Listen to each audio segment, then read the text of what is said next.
Everyone, আসসালামু আলাইকুম। আশা করি সকলে ভালো আছেন। এটা হলো আমাদের বগুড়া জেলার গাবতলী থানার ভিতর একটি গ্রাম। তো আপনাদেরকে যেটা দেখাচ্ছি, আমরা যখন মাদ্রাসায় লেখাপড়া করি, লেখাপড়ার পাশাপাশি আসর নামাজের পর কিছু সময় খেলাধুলার ভিতর কাটাই। আবার কিছু সময় আমরা প্রাকৃতিক দৃশ্য দেখার জন্য আসরের নামাজের পর বাহির হই। তো আপনাদেরকে যে পুকুরটা দেখাচ্ছি, আপনারা বিশ্বাস করবেন কিনা জানি না,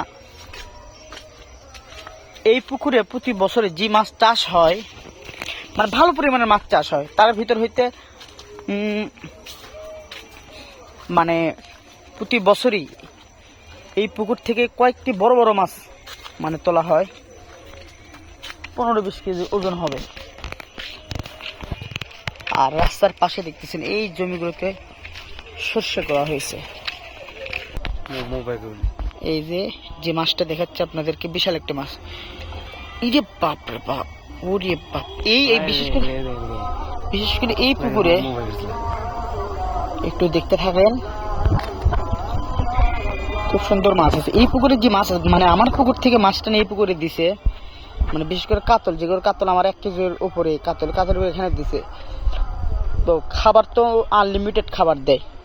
আর আমাকে বলতেছে যে তোর কাতলগুলো অনেকবার, মানে আমার দাদু হয়তো বলতেছে যে তোর কাতলগুলো মিনিমাম 2 কেজি 3 কেজি হয়েছে। মানে খাবার খুব বেশি পরিমাণে খাবার দেয়।